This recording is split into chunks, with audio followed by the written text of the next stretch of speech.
आपण वाटाणा आणि बटाट्याची अगदी चविष्ट झटपट रेसिपी पाहणार आहोत। त्यासाठी बटाटा अजिबात उकडून घ्यायची गरज नाही किंवा वाटाणा उकडून घ्यायची गरज नाही।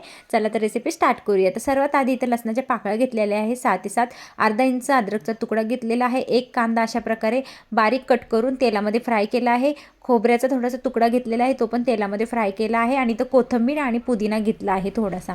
तर आता याचं आपण बारीक वाटण करून ठेवून देणार आहोत। त्याचं मी वाटण करायला घेतलेलं आहे। त्याचबरोबर आता इथं कढई ठेवलेली आहे गॅसवरती, त्यामध्ये आपल्याला 1 चम्मच तेल टाकायचं आहे आणि त्या तेलामध्ये आपल्याला अर्धा चम्मच मोहरी टाकायची आहे। तर मोहरी आपण तेलामध्ये छानपैकी तडतडून द्यायची आहे। तर बघा इथे मोहरी अशी तडतडायला लागली की आपण यामध्ये टाकायचा आहे बटाटा। तर हा मी साधारण एक मोठा बटाटा कट करून घेतलेला आहे। तर 3 ते 4 माणसांसाठी ही भाजी असणार आहे आणि अगदी चविष्ट अशी बनणार आहे। तर इथे आपण कढीपत्ता घेतलेला आहे थोडासा। आता हा चांगला बटाटा फ्राय करून घ्यायचा आहे आपल्याला। तर इथे तुम्ही बघू शकता तेलामध्ये लालसर फ्राय करायचा आहे। 2 ते 3 मिनिटांमध्ये आपला बटाटा छानपैकी फ्राय होऊन जातो आणि आता वाटाणा त्यामध्ये ॲड करायचा आहे। बटाटा फ्राय झाला की लालसर त्यामध्ये लगेच वाटाणा टाकून द्यायचा आहे आणि एखादा मिनिटभर आपल्याला वाटाणा या तेलामध्ये फ्राय करायचा आहे। तर इथे तुम्ही बघू शकता हा कवळा वाटाणा आहे, ज्या शेंगा सोलून मी काढलेला आहे, त्यामुळे ह्याला शिजायला अजिबात वेळ लागत नाही। आणि आता इथं घ्यायचं आहे मीठ घ्यायचं आहे। तर बटाट्याला पुरेसं होईल एवढंच मीठ यामध्ये टाकायचं आहे आणि छानपैकी परतून घ्यायचं आहे। साधारण 1 मिनिटभर परतल्यानंतर आपण त्यामध्ये मसाले ॲड करायचे आहेत। तर इथं आपल्याला घ्यायचं आहे हळद अर्धा चम्मच। तर अर्धा चम्मच हळद घेतलेली आहे। त्याचबरोबर आपल्याला इथं गरम मसाला घ्यायचा आहे।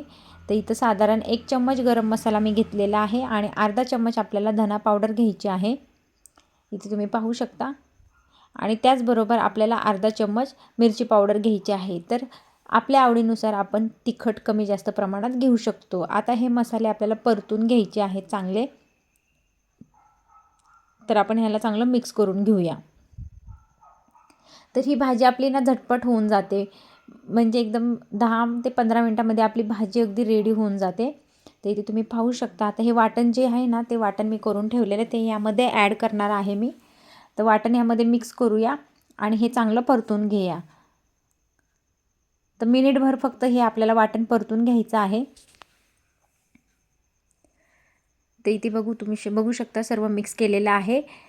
तर माझ्या चॅनलवरती खूप साऱ्या रेसिपी मी टाकलेल्या आहे। तुम्हाला माझे व्हिडिओ आवडत असतील तर नक्कीच चॅनलला जाऊन सबस्क्राईब करायला विसरू नका आणि व्हिडिओ जर आवडत असेल तर व्हिडिओला लाईक करायला विसरू नका। आता यामध्ये आपल्याला चवीनुसार मीठ टाकायचं आहे आणि पुन्हा मग मिक्स करायचं आहे। आता आपल्याला भाजीला लागणार आहे एवढं मीठ आपण यामध्ये टाकायचं आहे। तर साधारण चवीनुसार मीठ तुम्ही टाकायचं आहे। आता वाटणाचं जे पाणी आहे तर ते यामध्ये मी टाकून देते। नाहीतर तुम्ही म्हणाल हे कोणतं पाणी टाकलं, तर हे वाटणाचं आहे मिक्सरच्या भांड्यातलं पाणी।